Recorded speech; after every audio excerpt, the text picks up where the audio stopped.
अस्सलाम वालेकुम जी, आपका होस्ट सईद अहमद अली जाद आपकी खिदमत हाजिर। हमारा यूट्यूब और फेसबुक चैनल यह है पाकिस्तान देख रहे हैं। लाखों करोड़ मुस्लिम मोहम्मद मुस्तफ़ा सल्लल्लाहु अलैहि वसल्लम और आल मोहम्मद पर ख्वाजा आसिफ साहब जो 2 दफ़ा वज़ीर MNA बनते हैं और दोनों बारी उनके ऊपर इल्ज़ाम रखता है, मगर वो कहते हैं जी एक वक्त में आप जानते हैं पनामा आया तो उन्होंने कहा जी ये पनामा लोग भूल जाएंगे, ये ख़त्म हो जाएगा, दफन हो जाएगा। इमरान अहमद खान ने सबने जो पनामा का केस है वो दफन होने दिया। इमरान खान ने हर जलसे के अंदर ये बात कही कि ये जो बात करते हैं ना जी कि जी पनामा जो है वो ख़त्म हो जाएगा, हम ख़त्म नहीं होने देंगे। कुछ इस तरह अभी इनकी दिल है, इनकी आरजू है, तमन्ना है कि ये जो 6 जिसका हाथ है इसका भी किया पाचा हो जाए, इस पर भी मिट्टी पाव वाला काम हो जाए, रोटी शोटी खा के जाने वाला काम हो जाए। चले रमज़ान है, शायद उसमें थोड़ा सा एहतियात बरती जाए, मगर अल्लाह माशाल्लाह पाकिस्तान के अंदर अभी भी बड़े बड़े ऐसे कारनामे होते हैं, ऐसे कार्टून टाइप लोग रहते हैं कि वो रमज़ान में हट्टे कट्टे होकर रोज़े रखते हैं। पता नहीं उनके साथ क्या मसला है। मेरा ख्याल इसके ऊपर भी एक ख़त लिखना चाहिए और रियासत को इसके ऊपर नज़रियाती जो है कौंसल उसको भी इसके ऊपर गौर व फिक्र करना पड़ेगा। मगर चीज़ का हाथ, मगर इस हाथ की हाइप इतनी है कि ये कंट्रोल नहीं बल्कि आउट ऑफ कंट्रोल हो चुका हुआ है। और इसकी बाज़ गश्त मैंने आपको बताया अदारों के अंदर, रियासती इदारों के अंदर। हालांकि चीज़ ऐसा पाकिस्तान ने एक इजलास किया, उसके बाद उन्होंने अटारनी जनरल के ज़रिए पाकिस्तान में वाहिद ऐसा मेरा ख्याल है एक चीफ साहब आए हैं, या इससे पहले तो हमें तो नहीं रिपोर्ट होती नजर आया, मगर ये तो बाकायदा रिपोर्ट में है।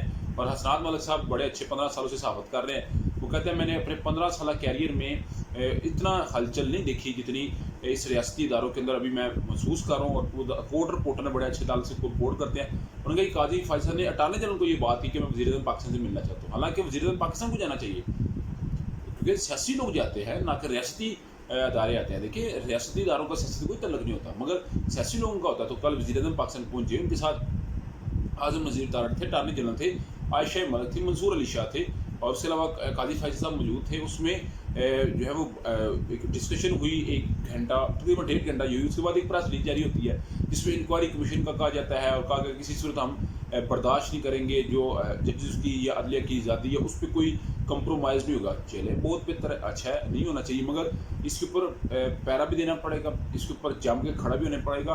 किसी ने क्या खूब लिखा हुआ था कि काजी फैसल साहब जिस तरह अदालतों के अंदर सरेआम लोगों को किसी के नाम के साथ सरदार उठा रहे हैं, किसी को वैसे इंसल्ट कर रहे हैं उनकी, किसी को वैसे इम्तिहान में डाल रहे हैं, तो इन 6 जजेस ने काजी फैसल साहब को इम्तिहान में डाल दिया। और साथ बार कौंसलों ने उस पर मज़ीद पाने का काम किया और वो एक छोटा सा जो था पौधा वो एक बड़ी शाखें अपनी फैला चुका हुआ है और कदावर एक दरख्त बनकर सामने आ गया जो 6 जजेस का हाथ है। मगर इसके ऊपर काजी फैसल साहब ने ये बात की कि हम एक इंक्वायरी कमीशन बनाएंगे। और ये पाकिस्तान की हिस्ट्री में ऐसा हो रहा है कि रिटायर्ड लोगों का फैसला, रिटायर्ड इंसान ख्वाजा सरोज का फैसला करेगा।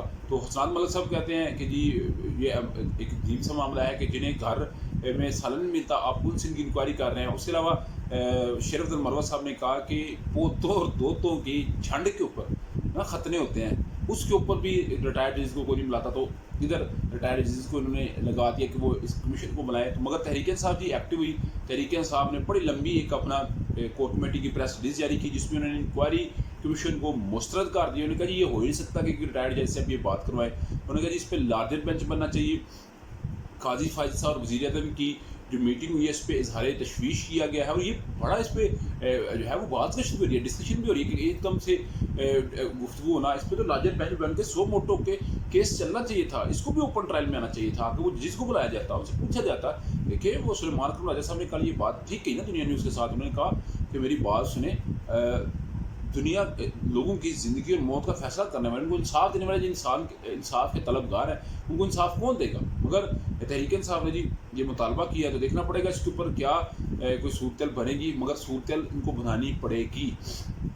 अगर नहीं होगा तो प्रेस रिलीज से सिर्फ काम नहीं चलेगा। इस पर मेरा ख्याल है अगर एक्शन होता है, मामला आगे चलते हैं तो एक इत्मीनान बहाल होगा। नहीं तो अब यार ये 6 जजेस है, या तो ये फिर सारी ज़िंदगी के लिए मामला क्लोज हो जाएगा, और अगर नहीं हुआ तो फिर डेफिनेटली आगे चलेगा। मगर ये 6 जजेस अभी फैसला करने के बाद मैं आपको बात बता दूं हैं परेशान कि हमें अभी सिक्योरिटी भी चाहिए, अभी मामलात भी चाहिए, क्योंकि उन्होंने उसमें पूरी जो है वो एक जिसे कहते हैं ना जामिया रिपोर्ट बना के पेश किया। और काजी फैसल साहब क्योंकि अक्टूबर में जा रहे हैं, अक्टूबर से पहले उनको इस चीज़ का फैसला करना पड़ेगा, अदरवाइज फिर सारा नजला जो है मंसूर अली शाह के ऊपर है। मंसूर अली शाह साहब 3.5 साल के लिए आ रहे हैं अच्छी तरह से, तो वो फिर ظاہری بات ہے چاہے کہ قاضی فائز سے ہی اس کو نپٹا کے جائے، اور عائشہ ملک تو بھی بہت دور ہے نا، اس کے بعد کا معاملہ کیا ہوگا، ڈیفینیٹلی بڑا ایک زیر بحث ہوگا۔ عمران احمد خان نے ایسے کی تھی 190 ملین پاؤنڈ اسکیم میں، کیونکہ کل ہی فیصلے کا کچھ ہو جانا تھا، جو تھے سردار لطیف خان کھوسہ صاحب وہ چلے گئے اڈیالہ جیل میں عمران احمد خان کو ملنے، تو پھر چیف جسٹس جو احمد فروق صاحب اسلام آباد ہائی کورٹ کے طارق محمود جہانگیری صاحب وہ ہیں جنہوں نے خط میں باقاعدہ طور پہ یہ بات لکھی ہوئی ہے کہ مجھے بھی ان 6 بندوں کے خط میں طارق محمود جہانگیری صاحب بھی ہیں، مگر جو احمد فروق صاحب ہے اور طارق محمود جہانگیری صاحب نے پھر یہ بات کی کہ ہم اس فیصلے کو 3 اپریل کو سماعت کو لے جاتے ہیں، اس کے بعد ہم دیکھتے ہیں اس کو ہم نے کس طرح آگے لے کے چلنا ہے۔ 6 اپریل رات 10 بجے اسلام آباد پریڈ گراؤنڈ کے اندر تحریک انصاف ایک بہت بڑا جلسہ کرنے جا رہی ہے، اور اسے پورے پاکستان میں انہوں نے لوگوں کو آنے کی دعوت دی ہے۔ حالانکہ یہ دیکھیے گا اسلام آباد ہائی کورٹ کا فیصلہ ہے کہ انہیں جلسہ کرنا چاہیے، تو اس کے بعد کیا صورتحال ہوگی، کیا پکڑ دکڑ ہوگی کہ معاملوں کو کس طرح لے کے جائے گا، اس سے بڑا سوال ہے۔ مگر احتجاجی ریلی کو کس طرح لے کے چلنا ہے، مراد صاحب نے کہا ہے مالا گنڈ سوات میں کروں گا، پشاور کے اندر بڑی ریلی کا فیصلہ ہو گیا ہوا ہے، اور آج اس پہ بھی ہو جائے گا کہ پاکستان کے مختلف صوبوں کے اندر اور شہروں کے اندر کس طرح اس احتجاجی ریلی کو لے کے آگے چلنا ہے۔ ابھی تک ابلاغ تھا، نیکسٹ کے لیے ہوسٹ کو جاتی ہے۔ السلام